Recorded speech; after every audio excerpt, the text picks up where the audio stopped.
les meilleurs chez moi, c'est plutôt pas des tchatcheurs, c'est plutôt pas des gens qui parlent beaucoup. C'est ceux qui savent le mieux écouter. Ouais. Exact. Tu bégayes, tant mieux. Les gens aiment bien parce que c'est naturel. Et t'en as des fois qui réussissent moins bien. Comment optimiser son temps pour que le travail qu'on met, le temps qu'on y consacre, ait le plus de résultats possible. Bon, tu commençais par te présenter un petit peu. Nous dire ce que tu fais. Ouais, écoute, volontiers. Donc moi, je m'appelle Julien. Je suis responsable de région chez Swiss Life Select. Donc en gros, je suis chef de région dans le domaine de la planification financière. Donc j'encadre des conseillers financiers. Moi-même, j'ai aussi des clients. Comment t'en es arrivé à là? C'est quoi ton parcours un petit peu? Moi, à l'école, j'étais plutôt bon élève et j'ai jamais vraiment su ce que je voulais faire. Ok.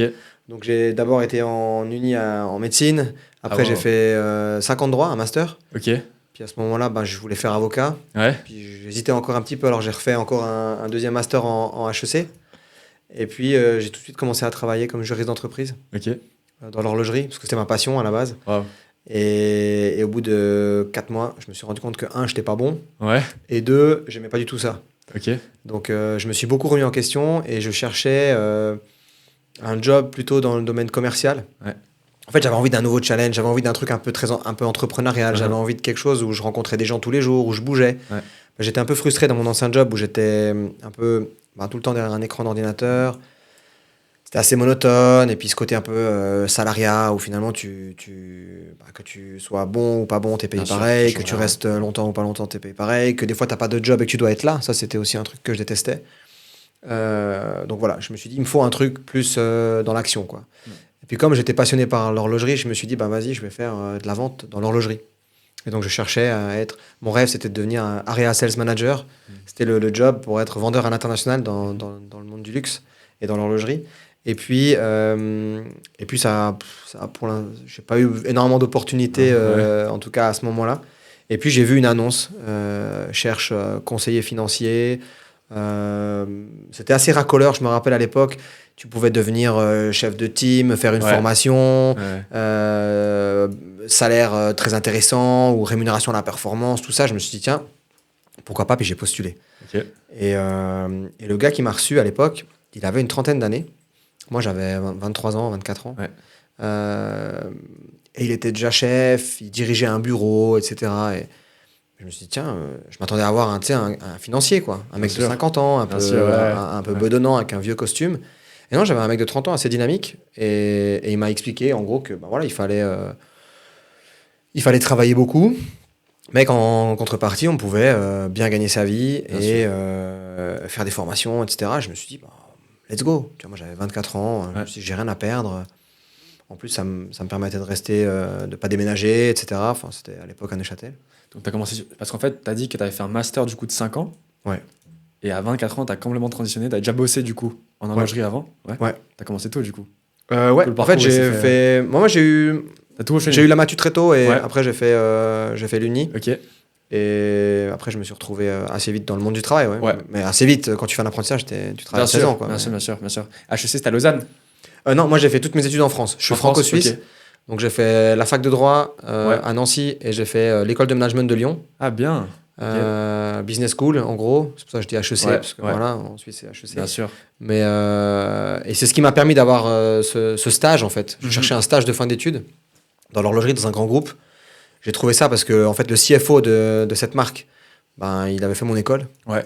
Et il m'a bien aimé, je pense, quand je suis allé le voir. Bien sûr. Sur le campus. Et voilà. Et c'est arrivé comme ça, et complètement hasard. Et le fil en aiguille, après, le reste était aussi un peu hasard. Et la transition France-Suisse, comment t'es arrivé ici, du coup? C'était ça. Je cherchais un job et je voulais absolument... En fait, il fallait absolument, pour réussir mon diplôme, que je fasse un stage à l'étranger. Ok. Donc, la Suisse, pour moi, c'était l'étranger à ce moment-là. Et du coup, let's go. Ok, trop bien, trop bien. Mais moi, j'étais pas un gars, moi, je viens pas d'une région frontalière, donc pour moi, la Suisse, je savais même pas que ça existait à cette époque. Maintenant, ça fait plus de 15 ans que je vis là, j'ai passeport suisse, tout ça. Donc, Trop bien. Ouais. Et donc, depuis le début jusqu'à maintenant, comment t'as gravi les échelons? Qu'est-ce qui s'est passé? Qu'est-ce que t'as fait dans tout ça? Alors au début, moi au début je me dit si dans 2 semaines ça marche pas, je ferai autre chose. Ah ouais, direct. Et puis en fait, quand je suis arrivé dans ce métier, je me suis dit mais j'ai découvert un monde complètement différent, un monde où parler d'argent c'était pas mal vu. Ouais. Pour te donner une idée, quand je faisais des stages, même à 18 ans, 19 ans pour mes études, parfois j'allais chercher à manger à l'extérieur, je me faisais mal voir. Les gens qui mangeaient leur Tupperware à midi, Incroyable. et ils disaient ouais, toi t'es un étudiant de luxe, tu vas manger au restaurant ou tu vas acheter un truc. Et je trouvais ça fou.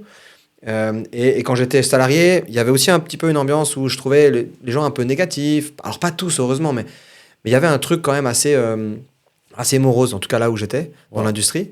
Et là, je suis passé tout de suite dans un autre monde où finalement euh, l'ambition c'était valorisé, bien gagner sa vie c'était valorisé, avoir des objectifs c'était valorisé. Il fallait juste travailler mieux, travailler plus. Il y avait de la compétition, mais saine. C'est-à-dire que même si on était tous finalement les conseillers, on est un peu, on est concurrents, on est dans des listings. Mais il y a aussi ce côté, les anciens, ils sont là pour te donner un coup de main. Quand tu es junior, tu connais pas trop un peu le métier. Tu as toujours un ancien qui est un peu ton grand frère, qui va donner des conseils. Moi, j'ai trouvé ça fou. Incroyable. Ouais, j'ai trouvé ça elle est folle. Et de me dire que, finalement, mon chef de l'époque, de me dire que je pouvais être comme lui, si je travaillais plus dur, un jour, je pouvais lui ressembler. T'avais une vision de la réussite qui était devant toi, en fait. Ouais, c'est ça. Mais je pense que tu as ça dans beaucoup alors, dans l'entrepreneuriat, oui, mais aussi dans beaucoup de jobs dans le domaine de la vente. Bien sûr. Finalement, c'est quand même valoriser le chiffre d'affaires, réussir, etc. Alors, pour moi, c'était difficile au départ parce que il fallait créer son réseau. J'avais pas beaucoup de réseau. Ce qui m'a beaucoup aidé, c'est aussi que je m'étais fait des amis et j'avais un groupe très soudé dans le job que j'avais fait juste avant. Ok. En horlogerie ou dans l'horlogerie, avec beaucoup aussi d'expatriés. On était toute une équipe d'expatriés. Donc en fait, j'ai tout de suite eu finalement cette niche-là qui s'est dessinée où les gens me faisaient assez confiance parce que j'étais plutôt sympa et plutôt bien vu par les autres. Et voilà. Mais j'ai vite tourné en rond, pour être honnête. Okay. Donc j'ai dû être un peu plus, j'ai dû faire preuve d'un peu plus de créativité avec le temps pour avoir de nouveaux clients. Ouais. Et au sein de l'activité maintenant, comment tu as gravi un peu les échelons et t'en es arrivé là où tu es aujourd'hui? Alors j'ai eu, on va dire, 12 à 18 mois compliqués au départ, où il fallait vraiment se battre et où j'ai dû, j'ai fait à l'époque il n'y avait pas encore Teams, Zoom, tout ça. Okay. Et moi je faisais des Skype avec des copains de lycée qui étaient à Singapour pour leur demander s'ils n'avaient pas un pote qui habitait en Suisse pour savoir si je pouvais pas avoir des nouveaux clients grâce à eux et tout. Et j'ai réussi à faire des nouveaux clients grâce à ça à l'époque. Incroyable. Mais vraiment au culot. Full réseau. Full réseau. Recommandation. Mais j'avais pas de barrière. Ça veut dire que j'étais pas pushy, mais j'avais pas de barrière. Ça veut dire que je parlais à tout le monde. Peut-être même j'ai fait plein d'erreurs en faisant ça. Mais je voulais tellement réussir. Je voulais tellement pas retourner dans l'ancien monde. Et je voulais tellement réussir dans celui-là qu'en fait j'étais vraiment déterminé. J'ai fait des trucs. C'est pas des fois j'ai des conseillers qui galèrent, qui me disent je sais plus qui appeler. J'ai pas de nouveaux clients. C'est des mecs qui ont grandi en Suisse. Et je me dis, mais t'as grandi en Suisse, t'as appelé 20 personnes et c'est bon, t'es à sec. Moi, pour moi, c'était pas possible. C'est pas possible, en fait. Si vraiment tu veux.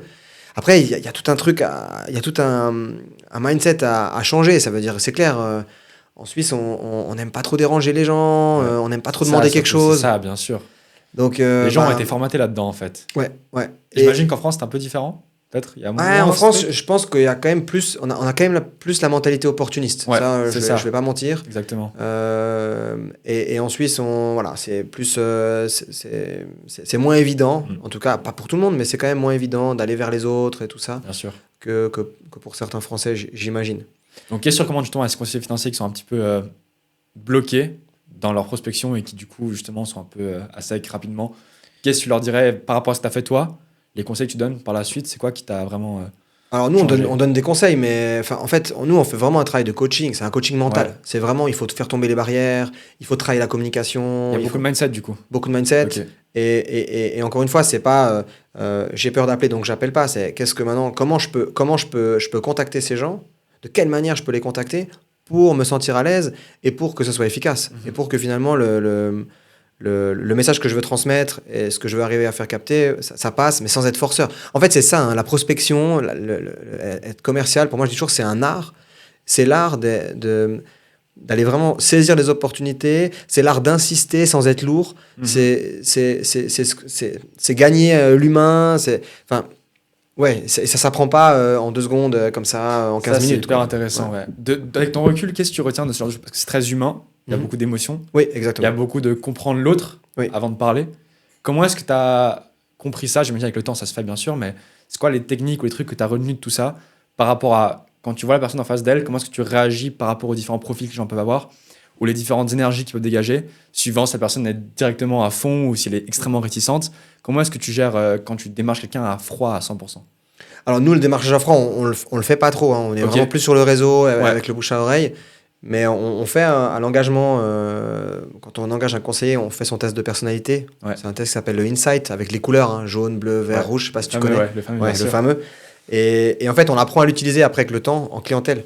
Ok. C'est-à-dire que tu peux pas servir la même chose à quelqu'un qui est rouge. Tu sais, le rouge, c'est Bien sûr, bien le sûr. gars impatient, qui va droit au Tout but. à fait, ouais. Le jaune, il faut créer l'émotion avec lui. Ouais. Il a envie que ce soit sympa, il a envie que tu sois son Ouais. ami, etc. Le vert, il faut vraiment prendre le temps, lui laisser le temps de te faire confiance, Absolument. de t'apprivoiser, Absolument. de prendre une décision. Peut-être il aura besoin aussi de demander l'avis d'autres personnes, etc. Donc Ouais. il faut vraiment prendre son temps avec lui, il faut vraiment le mettre en confiance.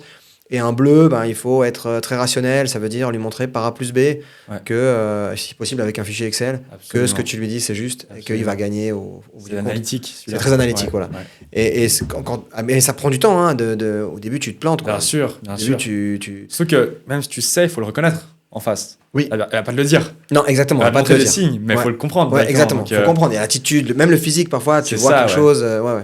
Tout, bien Ouais, sûr, ouais. bien sûr. Et donc, tu vois vraiment une corrélation entre ceux qui ont vraiment compris ça et qui ont des meilleures performances. J'imagine qu'un mec qui commence, il n'a pas non plus les bases et qu'il est un petit peu timide ou un petit peu gêné, comme je disais avant, de Oui. démarcher.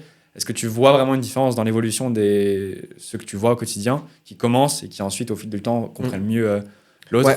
Alors, j'ai vraiment coaché différents types de profils. Il y a Ouais. des gens qui ont ça inné. Ça veut dire, Ouais, il y a des c'est gens ça. qui ont l'intelligence émotionnelle, qui savent mettre à l'aise les gens, qui savent s'adapter de Ouais. manière naturelle. Et d'autres pour qui c'est un gros travail.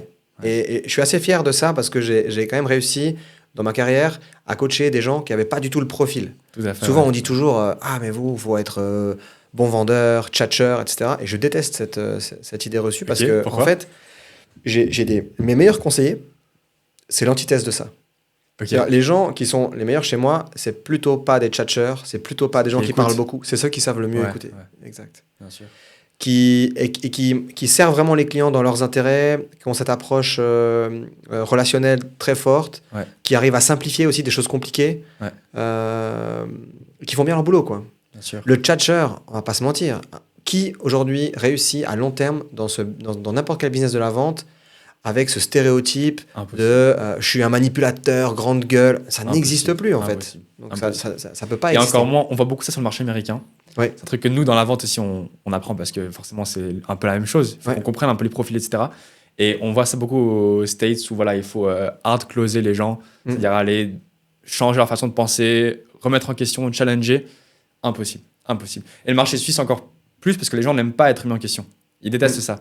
Et du coup, c'est le moment où tu t'alignes avec la personne en termes d'émotion et d'énergie, comme je disais avant, où vraiment tu peux vendre. Mais la personne ne pourra jamais, en je sais pas, une demi-heure ou une heure de call, changer ta façon de penser avec ce que tu dis ou ce que tu fais, ou les phrases que tu peux tourner, peu importe comment c'est fait, avec des techniques ou des scripts que tu peux avoir à l'avance, c'est impossible. Et les gens adorent quand la personne est juste compris. Donc, pour être compris, il faut être écouté. Ouais. Et les gens qui parlent, enfin, qui continuent à pitcher fort, ça marche jamais. Et nous, on l'a vu. C'est une erreur que moi, j'ai fait au début, forcément. C'est qu'on pitch le produit, on pitch tous les features, ce qu'il peut y avoir, etc. Ouais, c'est le pire truc à faire. Impossible. Ouais. Impossible. J'ai toujours ce qui se justifie se crucifie. Si tu commences à partir dans une explication sur pourquoi tu es le meilleur, c'est que tu as déjà perdu. Ouais. C'est que tu as déjà perdu. Ouais. Bien sûr. Dis-moi, les meilleurs profils que tu vois au quotidien, c'est quoi leurs caractéristiques ou leurs qualités qui les font sortir de la moyenne? Qu'est-ce qui fait aujourd'hui un bon conseiller financier au quotidien? Je trouve que. Alors après, il y a bon conseiller et bon conseiller. Tu as le conseiller qui est très performant, qui fait beaucoup de chiffre d'affaires. Et on en a chez nous et heureusement, j'adore ces profils. C'est des profils plus vendeurs, très à l'aise avec les gens, très bonne communication, très bon sens de l'écoute, etc. Ils sont très forts. Plutôt des closers, on va dire ça comme ça. Et on a aussi une partie de conseillers. Plutôt, je parle même moi de mes conseillers seniors, les gens qui sont là depuis 5, 7, voire 10 ans. On a aussi des profils qui sont très bons dans le suivi de la clientèle, qui gardent le lien sur le très long terme, qui ont aussi des compétences techniques très pointues. Donc, ils ont accès aussi à un certain type de clientèle aussi. C'est quoi les compétences techniques, tu dirais, qui... Des gens qui travaillent beaucoup avec des financements hypothécaires, des gens qui travaillent beaucoup sur de la gestion de fortune ou de la planification de retraite. Ça, c'est des sujets quand même plutôt techniques, plus que sur de la prévoyance ou plan d'épargne, ce qu'on fait plutôt pour des clients jeunes ou dans la vie active, au départ de la vie active. Voilà. Donc, après, Le point commun, c'est souvent des gens qui ont quand même des objectifs. Alors, c'est difficile d'avoir des objectifs très clairs quand tu as 22, 23, 24 ans, 25 ans, mais plus ta vision est claire sur ce que tu veux être, sur ce que tu veux devenir, sur comment tu veux évoluer, plus tu es prêt à payer le prix. Parce que souvent, il y a beaucoup de gens dans ce business dans lequel je travaille qui mettent beaucoup en avant la rémunération, le lifestyle. C'est un métier où c'est clair, on peut gérer son temps. C'est un métier où on peut hyper bien gagner sa vie hyper tôt. J'ai des super exemples dans mes équipes. Ouais. Mais c'est aussi un métier où on essuie des refus, des idées reçues, peut-être parfois, peut-être on en parlera, mais des préjugés. Ouais. C'est un métier où on ne sait jamais combien on va gagner d'un mois sur l'autre. On ne sait jamais si on va être encore là. Au début, quand j'ai les 12 premiers mois, je ne savais pas si j'allais être encore là le mois suivant. Ah ouais. C'était un truc de dingue. Wow. Je me projetais à la semaine prochaine, dans 3 semaines. Incroyable. Mais si tu as la vision un peu long terme quand même de te dire c'est ça que je veux faire, et puis tu es entouré de gens qui ont réussi à faire ce que toi tu es en train de faire, donc tu te dis bon, si je m'accroche, peut-être un jour je serai comme eux, tu vois. C'est pas le truc où tu te dis tu es tout seul dans ton coin et tu te dis il n'y a personne qui veut acheter, c'est dur, donc du coup je vais recommencer un truc qui me redonne un peu d'énergie, puis je vais abandonner. Ouais. Les meilleurs, ceux qui abandonnent pas. Incroyable. Et dans ce domaine-là, tu dirais, si on prend un futur conseiller financier en devenir, qui n'a pas de compétences, pas de réseau, qui n'a pas de formation particulière, aujourd'hui, qui a 20, 22 ans, c'est quoi les conseils que tu donnerais pour se lancer à 100% et réussir au plus vite dans le milieu et au mieux? Alors, je dirais les compétences techniques. De toute façon, il faut faire un AFA, une IAF, et éventuellement un brevet fédéral, comme nous on fait. Donc la formation, on va lui donner. Nous, quand on engage quelqu'un, on a des profils différents, des profils plus jeunes, moins jeunes, avec plus ou moins d'expérience dans le domaine, mais on va les former de A à Z. Pour la prospection, pour la prise de contact, pour les outils, pour l'analyse des dossiers clients, pour les préparer les offres, etc. Enfin, on va vraiment tout faire. Donc, ce qu'il faut, c'est envie de beaucoup travailler. Celui qui pense que la première année, on peut tout faire facile et bien gagner sa vie, ça va être difficile. Je pense qu'il faut travailler le réseau. Le réseau, c'est quand même un élément essentiel. Bien sûr. Ceux qui réussissent aussi très bien, c'est ceux qui ont un bon réseau. Mais pas seulement un bon réseau, c'est aussi des gens qui sont bien perçus par leur réseau. Ouais. Je m'explique, c'est que tu peux être le meilleur pote de tout le monde et connaître 500 personnes, mais si tu es le gars qui se fout sous le toit tous les week-ends et finalement un peu maladroit, et les gens te font pas forcément confiance pour parler des finances. En plus, les finances, en Suisse ou en France, c'est la même chose. Hein. C'est un sujet un peu tabou. Bien sûr. Combien tu gagnes, qu'est-ce que tu veux faire de ton argent, comment tu veux investir. C'est pas un truc que tu parles avec tout le monde. Ouais. Et si tu es le gros blagueur du team, c'est pas forcément à toi qu'on va faire le plus confiance. Voilà. Donc, c'est quoi le profil et l'image à avoir, du coup, selon toi? Je dirais faut être quand même plutôt quelqu'un de sérieux. En tout cas, d'être perçu comme sérieux. C'est clair, souvent, je me rends compte aussi, les gens qui s'intéressent déjà de base au sujet de la finance, ils ont un petit avantage par rapport aux autres, parce qu'ils sont déjà une référence pour leurs potes qui s'intéressent pas forcément au sujet. Et du coup, ça peut être un élément déclencheur. Ok. Voilà. Après, il n'y a pas vraiment de profil type. Souvent, je dis toujours un peu au recrutement aussi, hein, on va vérifier si ça va fonctionner quand on va commencer à travailler. Ouais, bien sûr. Au départ, j'ai beaucoup de gens qui se sont super bien vendus en entretien, énorme. Ah ouais. Je me suis dit, ça va être des pépites, les mecs, Puis en fait, flop. Ça suit pas. Ça suit pas du tout. Ok. Ou alors des gars que j'ai hésité longtemps à les recruter, où je me suis dit, tiens, allez, je donne ta chance quand même, mais j'y crois pas. Et en fait, boum. Incroyable. Ouais, ça a été. Donc tu C'est peux jamais qu'est-ce qui vraiment sépare savoir. en fait ces deux étapes entre comment est-ce qu'on se vend et ensuite pourquoi est-ce que ça marche pas forcément? C'est quoi qui leur manque? Souvent, il y a des gens qui sous-estiment la difficulté. Ah, ça. Souvent, tu as des gens qui se disent bon, je vais me vendre à fond, de toute façon, je veux le job, ça m'intéresse. Ou ils viennent peut-être pas pour les bonnes raisons. Et au moment où c'est difficile, vraiment difficile, hardcore, où ton agenda ne se remplit pas, où tes clients, finalement, ça marche pas, où tu dois te remettre toi en question, là, c'est dur. Là, c'est vraiment dur. Et tu en as d'autres qui volent par-dessus un peu en se disant bah, c'est pas grave, je vais continuer, ou qui cherchent aussi à s'améliorer en permanence. Ça, c'est souvent des profils qui marchent bien. Samuel, typiquement, c'est quelqu'un d'hyper humble, c'est un des meilleurs chez nous, hein, hyper humble et qui cherche en permanence à s'améliorer. Et ça, c'est dingue. Et il pose beaucoup de questions, et il s'intéresse, et il regarde. Et c'est vraiment quelqu'un qui écoute beaucoup. Ça se sent. C'est Ilo qui avait fait le tournage avec lui, mais je me souviens même à travers les vidéos qu'on avait produites, extrêmement pointilleux. C'était une façon de parler qui était très précise et très très humble. On sent qu'il sait de quoi il parle, mais Il va doucement, ouais. Ouais, c'est ça. C'était Et lui, c'est impressionnant. un ovni parce que lui, il a commencé chez nous, il avait 20 ans. Waouh. Normalement, 20 ans, c'est Et là, c'est il trop a, jeune. pardon. Là, il a 23. Ok. Tu Ouais. vois, il a Ça fait 23 3 ans, ouais. et il encadre une équipe et ils sont Ouais. 12, je crois, maintenant. Il a Ils fait sont plus âgés que lui, du coup, dans l'équipe. pas mal, ouais, Ouais. ouais, pas tous, hein, mais Une oui, la partie, majorité quand même. Ouais. Il est père de 2 enfants, enfin bref, c'est un, Waouh. c'est un truc de malade. Incroyable. Et il a, je pense, dans le bureau où je travaille, c'est un de celui qui. Il est dans le top 3 de ceux qui gagnent le plus. Ouais. Ouais, Ouais. à 23 ans. Ouais. Qu'est-ce qui a fait sa réussite, tu dirais? Donc, être très curieux tout le temps, être humble avec la difficulté. Et puis Ouais, ensuite, et c'est Samuel, quoi c'est le moment où il quelqu'un. s'est détaché en fait des autres? Qu'est-ce qui a fait que. Je crois que c'est un mec qui bosse comme un malade. Ouais. Franchement, il n'y a pas de secret. On peut toujours essayer de chercher la faille pour Ouais. gagner du temps. Il n'y a pas de raccourci. Lui, il bosse comme un fou et il écoute et il applique. Ok. Je dis aussi beaucoup, hein, des gens qui ont beaucoup réussi aussi chez nous à certains moments. Et ça, c'est aussi, je pense aussi à deux, trois spécialement. Ouais. C'est des gens qui ont écouté les conseils, mais sans se poser beaucoup de questions. Ouais. Alors des fois, ça peut paraître un peu fou, parce que c'est bien de se poser des questions aussi. Hein. Moi, je m'en suis posé aussi au démarrage. Mais tu as des gens, ils font confiance. À partir du moment où ils sont là, ils sont engagés. Et quand tu leur dis, si tu veux réussir, il faut faire ça, ça et ça, Ils s'appliquent. ils appliquent. Ouais. Et tu en as des fois qui réussissent moins bien. Et eux, ben, ça peut arriver qu'ils se disent, ouais, mais non, parce que moi, je préférais faire comme ci ou Ouais. comme ça, ou essayer de trouver un truc un peu entre deux qui m'arrange plus ou qui me fait moins mal parce que c'est. Bien sûr. Bien sûr. Et là, on se rend compte parfois qu'il y a certaines difficultés. Ouais. Mais des fois, on a aussi des bonnes surprises. Des Bien gens qui sûr. essayent de faire une variante qui fonctionne. Mais moi, je suis toujours ouvert, bien sûr, à ça aussi. C'est-à-dire que si tu me dis, moi, j'ai envie de faire différemment, ben, prouve-moi que ça fonctionne. Mhm. Moi, je te soutiens. Vraiment aucun souci. Mais c'est arrivé rarement. Ouais, Ok. ouais c'est arrivé rarement. Si on revient à la question d'avant, donc tu dirais pour quelqu'un qui se lance aujourd'hui, Mm. tu as dit un bon réseau, Mm. hyper important. Ouais. C'est quoi les autres critères ou qu'est-ce qu'on devrait mettre en place? La formation, bien sûr, tu Mm. disais avant. C'est quoi ensuite comment est-ce qu'on procède? Comment est-ce qu'on commence? Comment est-ce qu'on se lance? Comment est-ce qu'on trouve des gens? Comment est-ce qu'on prospecte? C'est quoi les étapes à suivre en fait au Alors, début? Il y a le business plan, on fait ça. Après, bien sûr, ben, on va prospecter un petit peu le réseau. Ensuite, on va bien sûr beaucoup travailler sur le bouche à oreille. Nous, c'est une méthode qui est ancestrale, hein, qui Bien est sûr. vieille comme le monde, je dirais plutôt.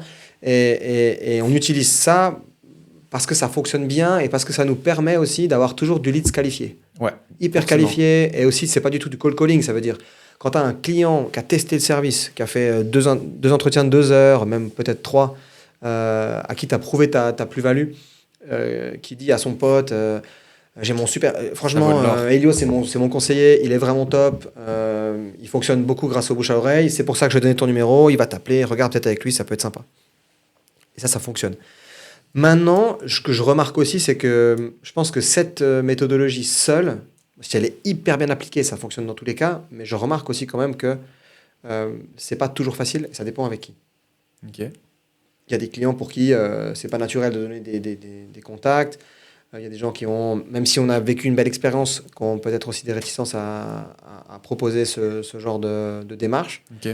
Et je pense qu'aujourd'hui, ben, si on prend l'exemple de Samuel, par exemple, le digital, ça devient gentiment de plus en plus incontournable. Je pense que c'est pas. Je pense quand même que c'est pour démarrer tout de suite. Pas la seule source d'acquisition qu'on Tout à doit fait. pouvoir utiliser parce que c'est trop dangereux. Tout à fait. Et aussi, on manque de légitimité au départ, surtout si on n'est pas formé encore. Absolument. Mais c'est quelque chose que si on sait l'utiliser au bon moment, qui va être le booster pour que les gens réussissent, pas seulement après 6 mois, mais aussi après 2, 3, 4, 5 ans. J'ai des anciens qui ne l'ont jamais utilisé, Ouais. mais je me rends compte aussi qu'on aurait pu garder des gens chez nous s'ils avaient été peut-être un peu plus proactifs sur ces sujets. Parce qu'effectivement, on a parfois un bon démarrage. Quand Ouais. on a un bon réseau, on a un bon démarrage. Ouais. Généralement, Ouais. ça se passe bien. On peut travailler pendant 6 mois super fort, voire même une année des fois. Ouais. Et après, on a un coup de mou. C'est pas périn sur le long terme. Ça s'essouffle assez vite. Ou Ouais. en tout cas, ça peut s'essouffler assez vite si on perd la vigilance à un moment donné. Mais tu Ok. peux pas avoir la vigilance Tout le temps, bien tout sûr. le temps, 24 sur 7, 24. Autrement, tu pètes les plombs. Donc, Samuel, je dis pas il aurait pas réussi sans ça, mais je dis juste que lui, il a mis en place ce système-là. Peut-être il était chez nous depuis 6 mois, une année. Mhm. Et ça lui a permis déjà de ne pas avoir ce coup de mou, mais aussi finalement de décoller. Moi, j'ai Enfin, l'impression qu'il a vraiment décollé à ce moment-là. Peut-être qu'il faudrait l'interroger lui pour savoir, Ouais. mais Mais il a fait l'année passée sa promotion chef de groupe. Il a encadré énormément de gens. Il a accompagné beaucoup de rendez-vous. Il a aussi fait beaucoup de chiffre d'affaires, lui, tout seul. Et je crois que si tu l'interroges, il va te dire qu'il a aussi beaucoup de clients qui sont venus tout seuls grâce à ce qu'il a mis en place par les réseaux Sur le sociaux. digital, ouais. Sur le digital. Donc, et parce que son contenu était de qualité, parce qu'il il a alimenté de manière stratégique et de manière quand même régulière. Ça, c'est aussi un truc, je dis toujours, si tu fais 3 posts sur Instagram ou une story et que tu penses que tu vas avoir 10 clients, ça sert à rien. Ouais, exactement. Ouais. Mais c'est un travail qui est quand même... il faut s'y mettre. À mon avis, il faut se faire accompagner, parce que si tu veux faire ça toi-même, avec tout ce que tu as à faire la première année entre la formation, le développement de ton activité, les rendez-vous clients, c'est intense. C'est vraiment intense. Donc, si tu veux faire tout seul, c'est encore plus de question de temps et question de stratégie aussi. Ouais. C'est hyper important d'avoir un truc qui soit stable, qui soit maîtrisé en fait. Ouais. Comme tu as dit, si on fait un truc au bol et puis qu'on poste un peu pour espérer un truc qui se passe, ça marchera pas. Ouais. Il y a aussi beaucoup de gens qui réussissent pas parce qu'ils ont ce mindset. Encore une fois, c'est pas encore pour opposer, on entend toujours ça, opposer salariat ou entrepreneuriat. Ouais. Nous, on est une boîte, tu vois, on a une structure qui existe, qui est importante. On fait partie d'un grand groupe suisse, etc. On fait partie d'un grand groupe. Les gens sont payés au résultat, sont payés en grande partie à la commission. Il y a aussi du récurrent et tout ça, mais les gens ont quand même plutôt, dans la majorité, ce mindset d'employé, dans le sens où ils ont de la peine à investir de leur argent pour développer un peu plus leur activité, parce qu'ils ont l'impression que c'est le rôle de la société, c'est le rôle de Swiss Life de leur donner de l'argent pour qu'ils puissent faire du chiffre d'affaires. Alors qu'en réalité, il y a des choses qui seront... soit qui vont mettre beaucoup de temps à bouger, soit qui ne sont même pas envisageables à grande échelle. Ouais. Ou alors il faudrait enlever quelque chose à tout le monde parce qu'on a donné un peu plus. Ça fonctionnerait pas. C'est impossible, bien sûr. Ouais. Et j'ai beaucoup de conseillers, moi, des fois, qui sont pas forcément qui sont dans les conseillers avec des chiffres d'affaires qui sont tout à fait acceptables, qui gagnent bien leur vie, qui sont très heureux et tout, mais qui pourraient faire plus. Et puis souvent, ils m'expliquent qu'ils ont investi leur argent dans des actions, dans des ETF, dans des trucs, qu'ils ont une stratégie d'investissement. Et je leur dis, mais pourquoi tu ne mets pas 2 3 000, 5 000 francs sur toi-même, sur toi, en fait, dans ton développement personal branding ou dans une campagne d'acquisition de leads ou dans quelque chose qui va te permettre de faire, je ne sais pas moi, 2, 3, 4 000 francs de plus par mois dans ton activité. Et c'est vachement plus rentable ça, en fait, que... Et la résistance, elle vient d'où, tu dirais ? C'est quoi qui bloque ? Je sais pas. Je pense qu'il y a aussi beaucoup qui ont toujours bien fonctionné sans. Alors du coup, ils disent que ça va bien sûr. Ils disent que ça va bien se passer, mais c'est quelque chose que peut-être nous, on met pas assez en avant. Alors moi, j'essaie de le faire dans des équipes, etc., et de mettre aussi en avant ceux qui le font. Parce qu'effectivement, si tu mets 500, 1000 francs... aujourd'hui, si tu veux vraiment scaler, même nous, les cadres, si on veut scaler, on doit recruter des gens, on doit les former, on doit faire réussir. Ça veut dire qu'on va grandir nos équipes. Ça veut dire que nos équipes vont faire plus de chiffre d'affaires et que nous, on va pouvoir faire carrière, on va pouvoir aussi mieux gagner notre vie, etc. Et la même chose pour les conseillers. Si tu mets un peu de sous pour avoir plus de clients ou plus facilement des clients, tu vas aussi être capable de sélectionner mieux ta clientèle, d'avoir des clients plus rentables. Et ce lifestyle de rêve que tout le monde veut, c'est-à-dire je travaille peu et je gagne beaucoup, ça passe aussi par ça. Ou alors tu bosses comme un fou. Tu commences à avoir le luxe de pouvoir choisir. Parce que quand tu commences à piquer un petit peu ce qui t'intéresse le plus, ça change la dynamique, en fait. La personne qui a laissé ses coordonnées sur ta pub ou ta campagne à toi était dans le besoin à ce moment-là. Et toi, tu as le pouvoir de la choisir ou non et de l'accompagner ou non. Exact. Et ce choix, il change complètement, j'imagine, aussi la façon dont on se vend à la personne. Avec cet aspect d'autorité, légitimité qui change sur la dynamique de la conversation. Oui, la dynamique de vente est plus la même. Là où tu as des gars qui ont peur d'appeler parce qu'ils ont peur de déranger, là c'est l'inverse qui se passe. Alors qu'en fait, c'est un game changer, je pense aussi. Tout à fait, ouais. Et aussi, quand tu as le volume, ça c'est aussi un truc, on parlait des idées reçues avant. L'idée reçue du mec qui vient, qui veut vendre un truc et qui pense qu'à sa commission.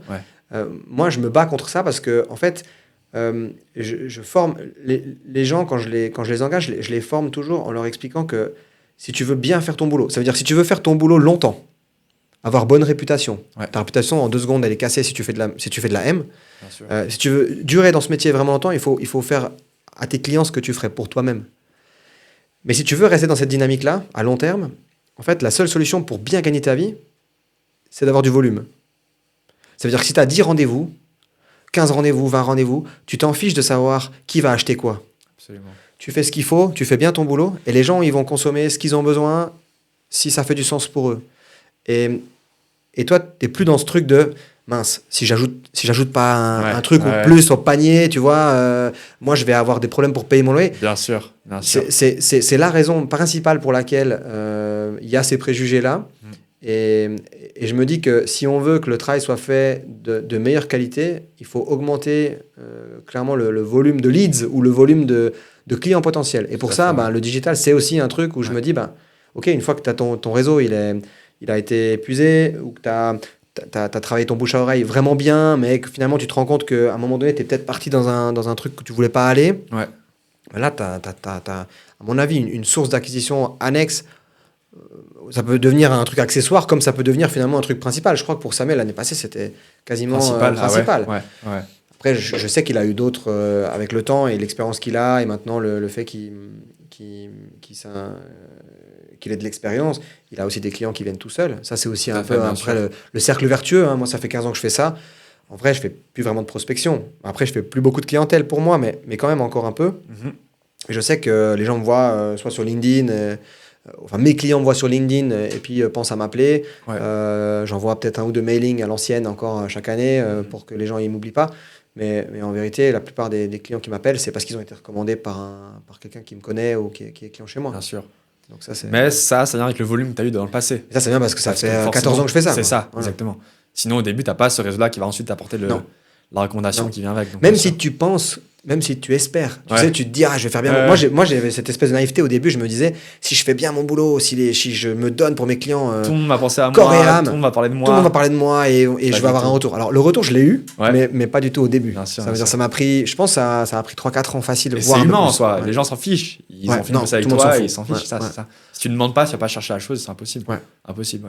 Un truc que moi j'aime bien dire, c'est qu'en plus, quand tu prospectes, surtout au début, j'imagine, tu vends ton temps. Oui. Et ton temps, tu le mets pas sur un truc qui est vraiment dans ton activité et ce que tu aurais aimé faire de ton métier. Quand tu t'engages là-dedans, tu te dis pas qu'en fait ta journée sera faite d'appels que tu passes. Ou d'essayer de trouver des gens ou d'être un peu le vendeur qui cherche, tu vois. Et c'est tellement linéaire en fait, si je disais ça, mais si demain tu fais rien, si tu as la flemme, si tu n'as pas le temps, c'est à zéro pour ce jour-là. Tu n'as rien fait. Ah ouais, clairement. Tu n'as pas d'outbound ce jour-là. Il n'y a rien qui va aller te chercher. C'est activité génératrice de revenus. Exactement. Zéro. Si tu n'as vu aucun client, c'est comme si tu n'avais pas gagné ta vie de la journée. Tu as travaillé gratuit. Et si tu trouves une façon d'avoir un truc qui est exponentiel où, ok, tu mets des briques aujourd'hui qui vont compound sur le long terme et qui vont pouvoir ensuite créer un truc qui est vraiment périn sur le long terme, c'est un truc où tu ne vends plus ton temps. Et là, du coup, la stratégie est différente. C'est plus aller chercher les gens, c'est créer un système qui puisse t'apporter des gens de façon automatique. Nous, on en parle beaucoup avec le contenu qu'on fait et avec Ilo également.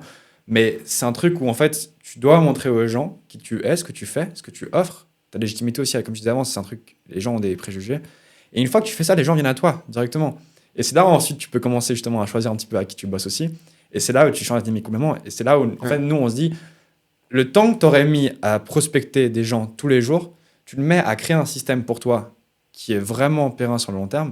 Et là, en fait, ok, ça ne vient pas demain, mais dans 2 semaines, 4 semaines, 18 semaines, peu importe, les gens vont venir parce que ça tourne tout seul, tu vois.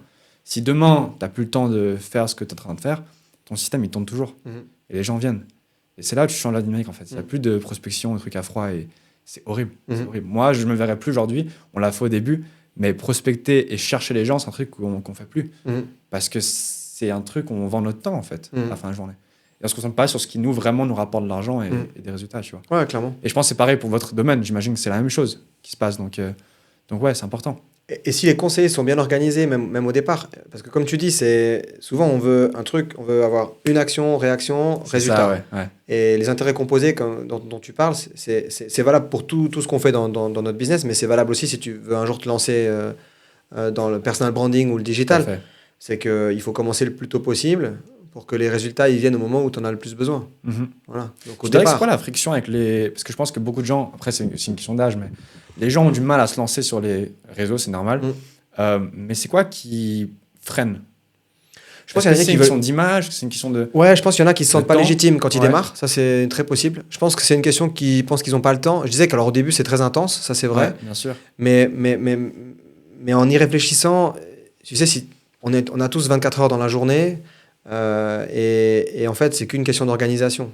Si tu as une structure qui est bien sûr facile et que tu crées une habitude de création de contenu qui ne te prend pas non plus beaucoup de temps, à mon avis, ça peut être très game changer, quoi. Et certains pensent qu'ils n'ont pas le temps alors qu'ils ont réellement le temps. Et si tu creuses, tu regardes, ils ont le temps quand même, finalement. Absolument, toujours. Tout le monde a du temps très pour aller boire facile des de dire. cafés, tout le monde a du Exactement, temps pour aller exactement. discuter de Je la dis pluie, du souvent beau ça, temps, ouais. critiquer les collègues. Donc, je pense que tout le monde a du temps pour ça. Mais pas tout le monde a cette volonté. Ouais. Alors, il y a aussi le fait de certains, j'entends des fois, ils veulent pas se mettre en avant. Ouais. Ils veulent pas montrer leur tête. Ils ont peur aussi qu'on se moque d'eux. Ouais. Parce que C'est ça, très humain, bien sûr. Ouais. mais tu le vois, même tous ceux qui s'exposent un tout petit peu sur les réseaux.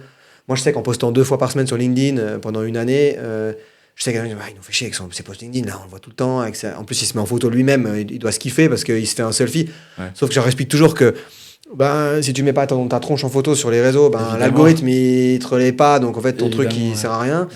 Ouais. Ok, je comprends mieux, ça va, machin. Mais tant pis, c'est le prix à payer, puis c'est pas bien si sûr, sûr que ça. bien sûr. Mais, ouais. Dès que tu passes de toute façon, tout est gênant ou dur ou critiquable quand t'es au début. Ouais. Une fois que ça marche, après les gens ils ont plus rien à dire. Ouais. C'est normal. Après, quand ça marche, j'ai toujours su que c'était. C'est ça, exactement. Là, c'est j'ai facile, toujours tu cru en vois. toi. J'ai vu tes posts, c'était trop stylé. Exactement, non, mais c'est clair, c'est clair. Ouais. Et en ça, c'est pareil pour chaque activité, tu vois. Je pense que la personne qui se lance, elle se dit au début, putain, ils vont me juger, ils vont me dire que nanana. Le jour où on commence à voir le lifestyle, tout ce qui va avec, ouais. Là, ça change tout de oui. suite. Oui, moi, j'ai aussi beaucoup vécu ça. Je pense que j'ai eu même une phase où j'avais un peu besoin de. Ouais. Pas de me venger presque, mais j'avais une c'est phase un peu humain, maladroite où sûr. j'avais envie que tout le monde sache Bien que j'avais sûr. bien réussi parce que j'avais tellement vécu la vache maigre pendant ces 2 premières années que voilà. Ça, c'est vrai que on le vit aussi de cette façon-là. Ouais. Mais les gens sont toujours contents pour toi quand ça marche. Évidemment. Ouais. Je dirais que on parlait du personal branding avant. À quel point est-ce que dans les 5-10 prochaines années, dans votre métier, ça changera la donne pour vous? À quel point est-ce que tu penses que les méthodes qui sont aujourd'hui en place marcheront encore? Est-ce que tu penses qu'il y a une transition qui va se faire ou qui doit se faire pour que ceux qui réussissent réussiront et ceux qui seront laissés à la traîne seront laissés à la traîne? C'est difficile de prédire bien l'avenir, sûr, ouais. mais même dans le personal branding, on voit que les tendances, elles changent aussi très rapidement, dans la création de contenu, dans tout ça. Donc, j'imagine qu'il faudra s'adapter. Après, franchement, je sais pas. Des fois, on a aussi l'excuse, pour reparler de ce que tu dis, de ce qu'on disait avant, mais c'est un lien avec ta question, c'est certains, ils y vont pas parce qu'ils pensent que si tout le monde fait ça aussi, alors après, ça devient un truc, une inondation, parce que forcément, quand tu es conseiller financier, tous tes potes, tu as tes collègues dans ton Insta, et puis tu as l'impression que tout le monde fait la même chose. Ça, tu vois que ça. Mais ouais, il y a aussi un peu de ça. Alors, je sais pas. Franchement, je pense que par contre, c'est très propre à l'humain. On dit souvent, nous, on s'appelle Swiss Life Select, mais les clients, ils font confiance à une personne. Ouais. Les gens le logo, on gens, s'en fiche complètement. Ouais. Et parce qu'en plus, nous, notre logo, c'est une plateforme. Nous, on utilise ça pour conseiller des gens. On a plein d'outils à dispo qui sont top. On est courtier. On a bien sûr un grand groupe avec des super outils, mais finalement, c'est Julien qui conseille Elio ou Antoine ou Samuel. Et les gens, ils ont fait confiance à Samuel. Certains sont attachés quand même. Alors, d'avoir la marque, c'est quand même pas mal parce que nous, on voit parfois aussi quand il y a un problème, s'il y a un problème avec un client ou s'il y a quelque chose qui ne fonctionne pas, le fait d'avoir un grand groupe derrière aussi, ça rassure aussi un peu le client et les clients sont tout de suite indemnisés. Parfois, je rencontre des cas où des petites boîtes de courtage ou des boîtes de conseil un peu plus petites. Si un jour il y a un problème et que des clients sont lésés, par exemple, oubliez jamais quand on est client qu'on peut se retourner contre plus personne s'il n'y a plus personne. Ouais, bien sûr. Quand tu fais appel à un grand groupe, même si le conseiller un jour il a fait une erreur, ce qui n'est pas souhaitable, tu peux te retourner contre le groupe. Et on a des services juridiques, on a tout. S'il y a un client qui souffre, il sera indemnisé jusqu'au dernier centime si le conseiller a fait une erreur. Dans tous les cas, c'est sûr. C'est hyper important ça, j'imagine que ça met en confiance les gens, non ? Et ça peut être un élément qui met en confiance. Ouais. Mais avant tout, ça reste la personne et le personal branding, comme on a toujours dit. Comme tu disais avant, il y a aussi, c'est clair, quand tu as vu quelqu'un sur les réseaux, je vois tous ceux qui ont fait un peu ça, on a 2-3 exemples en Suisse romande qui sont assez forts là-dedans, ça devient à un moment donné la référence et ça devient, c'est clair, une marque de confiance énorme de se dire ce gars, je l'ai vu tous les jours, j'ai vu ses vidéos, j'ai vu ses podcasts, j'ai vu ses stories, il dit pas que de la merde, c'est plutôt intéressant, etc. bah, si j'ai besoin d'un truc, je vais l'appeler. Ou je vais lui Absolument. envoyer un DM. Ou je vais lui envoyer On un pense mail. à lui tout de suite. On pense à lui, ouais. On cherche quelqu'un, on pense à lui. Ouais. Parce qu'il est rentré dans notre cerveau et que on a vu qu'il avait quelque chose d'intéressant à dire, qu'il Ouais. savait de quoi il parlait, que c'est quelqu'un qui a une personnalité aussi qui est sympa en Ouais. soi, c'est important. Et en fait, c'est juste se vendre tout seul. Mais d'un point de vue automatique, comme je disais avant, c'est que les petites briques que tu mets aujourd'hui vont continuer à tourner. Et c'est là où les gens achètent des gens.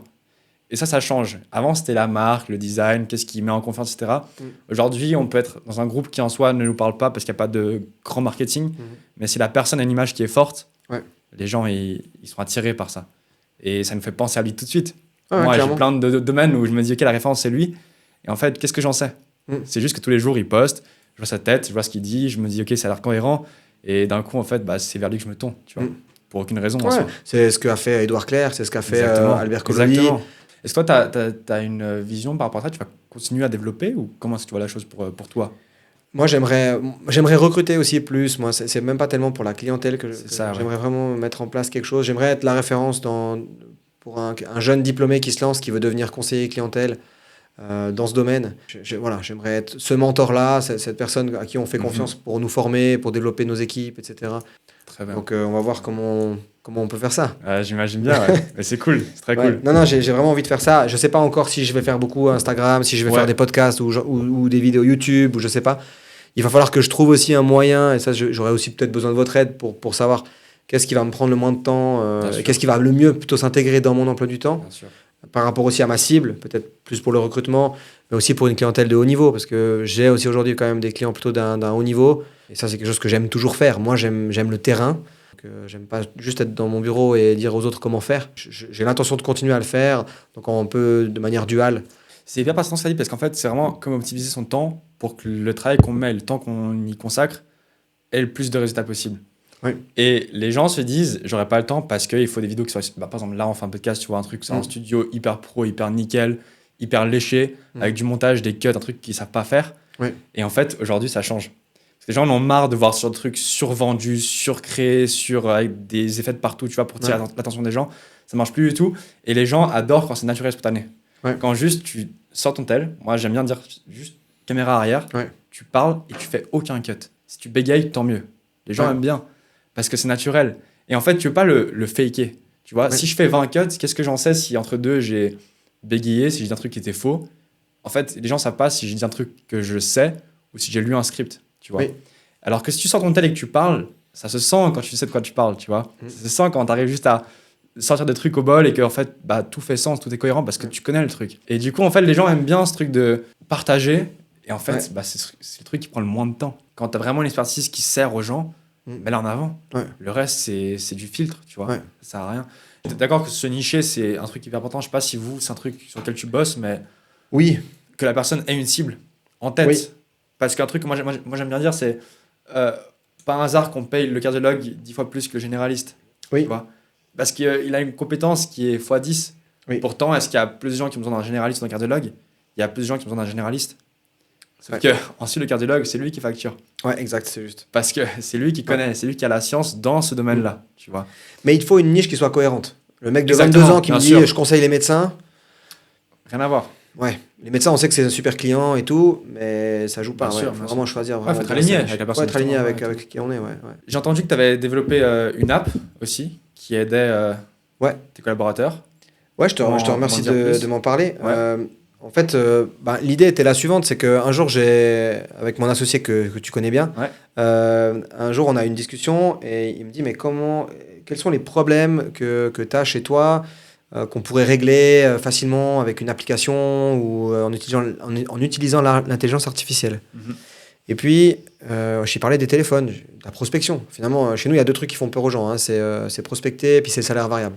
C'est deux trucs. Et je me suis dit, prospection, le téléphone. Nous, dans notre processus onboarding, on fait le business plan. Puis après, on va former la personne à communiquer, donc à téléphoner juste, à traiter les objections, parce qu'il y a toujours des objections quand on appelle. Et puis on va le faire on va faire 3 fois 2 heures peut-être avec lui. Puis après il va se débrouiller. Ou on va être là de temps en temps, on va refaire un entraînement ou deux, mais sans plus. Donc c'est de l'entraînement en fait. Ouais. Et à la prospection. Ouais, à la prospection. Et je me suis dit, en fait, moi je suis devenu bon au téléphone, super bon, parce que j'en ai fait des milliers. C'est ça, le volume toujours. Mais des milliers, c'est-à-dire des milliers avec des vrais clients, Ouais. où je me suis planté aussi des milliers de fois. Et je me dis, il n'y aura pas un truc à faire avec l'intelligence artificielle. Une appli où on peut Qui appeler simule un le faux du client. coup, ouais, c'est ça, ouais. Ouais. Et toi, tu peux t'entraîner dans la voiture, tu peux t'entraîner dans le train, si tu veux, avec tes écouteurs, au bureau avec un collègue sous forme de jeu, etc. Il me dit, mais ça, c'est génial. 3 jours après, il est venu C'est avec une incroyable, app. Ouais. Ça s'appelle callpro.ch. Ok, Et en fait, c'est une app qui est plutôt dédiée aux conseillers financiers, mais je pense qu'on va pouvoir la faire évoluer même vers d'autres secteurs d'activité, bien sûr. où finalement, tu as une pléthore de profils clients différents. Tu peux même peut-être créer les tiens. Ouais. Et t'appelles une IA. C'est comme un vrai client. Ouais. T'as quelqu'un qui répond « Allô répond, ouais, et qui te ouais. fait des objections au hasard Ouais. en fonction d'un prompt que nous, on a créé. Et toi, tu dois te débrouiller. Mais ce qui est aussi génial, c'est qu'avec l'app, quand l'appel est fini, tu as un système de points, c'est gamifié, c'est super sympa pour jouer. Là, les équipes au bureau, ils font des contests et tout, des trucs, c'est assez marrant. En fait, ce truc, après, tu as un vrai feedback. Donc, tu as les points forts, les points faibles, et chaque objection que tu as traitée, on va te remettre comment tu l'as traitée, et qu'est-ce que tu aurais pu dire de mieux. Et en fait, c'est un outil qui va apprendre en quelque sorte aussi Donc, il y a un à tout le feedback monde. complet aussi. Il y a un feedback complet. Incroyable. Et toi, en tant que manager, on a aussi voulu le penser pour les managers, surtout, avec Labo Manager, tu peux avoir accès à toutes tes équipes et tu vois effectivement... tu suis leur progression. Tu suis leur progression, tu regardes le nombre de temps qu'ils ont passé sur l'application. Ouais. Nous, on n'avait pas beaucoup d'outils de tracking des appels, on n'en a toujours pas d'ailleurs, mais ça, déjà au moins, pour savoir s'il s'est entraîné, parce qu'après, tu as des gars qui viennent te dire, j'ai pas assez de rendez-vous, tu cherches à savoir pourquoi, mais tu as appelé, oui, j'ai appelé, mais tu sais pas combien de temps ils ont appelé. Là, au moins, tu sais combien de temps ils se sont entraînés. Alors, tu n'es pas sûr de combien de temps ils ont vraiment appelé, mais beaucoup de conseillers qui sont là depuis 6 mois m'ont dit, putain, si j'avais eu ça dès le début, ça aurait été un game changer parce que ça m'aurait donné plus confiance, j'aurais eu moins peur, j'aurais fait plus d'appels.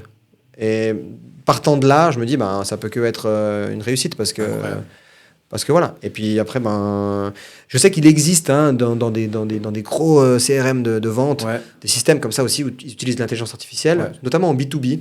Ouais. Mais c'est enregistré, c'est des appels réels enregistrés. D'accord. Et ça, nous, on voulait pas le faire parce que on voulait. Il y a de la donnée. Il y a de la donnée. Et puis moi, je me voyais pas appeler un client et dire, vous savez, si jamais vous êtes enregistré par une IA, horrible. surtout en B2C, surtout en B2C, Ouais, ça aurait été compliqué. Donc on est allé avec ça et puis en espérant que ça continue sur cette belle lancée. Donc le fonctionnement, c'est moi, je me connecte.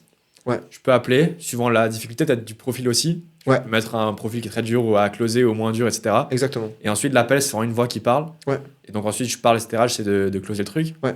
Et ensuite, j'ai un feedback complet de qu'est-ce qui a été bon et qu'est-ce qui était moins bon. Et ce qui est marrant, c'est que c'est plus dur que dans la vraie vie. Ouais. Souvent quand même. Et l'IA, tant que tu n'as pas traité correctement pour aller au closing, t'as pas gagné. En gros, elle te refait une objection. Donc en fait, c'est vachement challenging. Ouais. Et c'est ça qui rend le jeu vachement sympa, je trouve. Bien sûr. Mais Elio, il a vraiment pensé ça super bien. Parce que, bien sûr, on a travaillé ensemble. Ouais. C'est lui qui est vraiment le concepteur pour la technique et tout. Ouais. Et cette app, elle est vraiment hyper user-friendly, hyper simple à utiliser.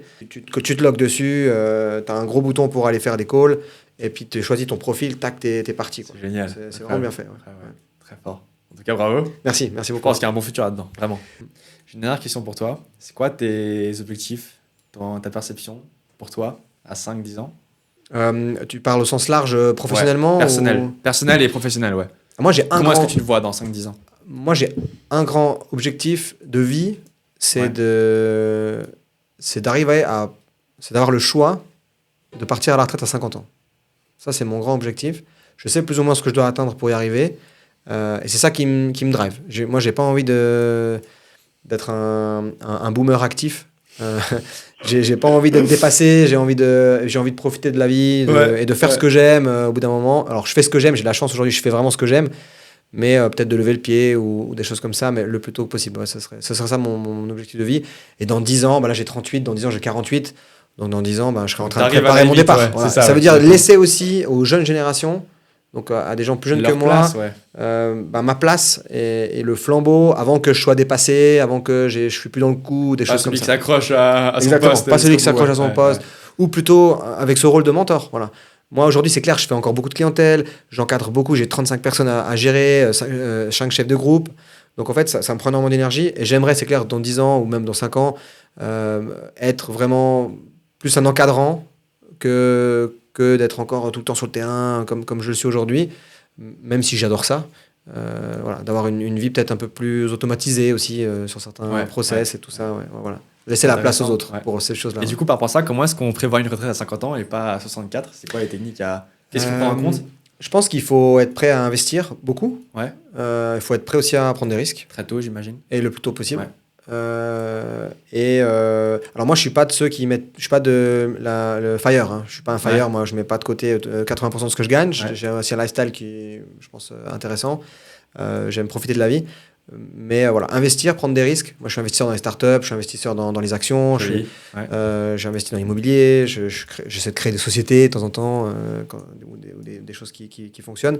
Et il faut un chiffre, il faut connaître ce dont on a besoin, connaître le besoin et investir le plus tôt possible. Ouais, c'est ça, les intérêts composés. Ouais. Magnifique. Julien, merci beaucoup. Merci à toi. C'était un plaisir.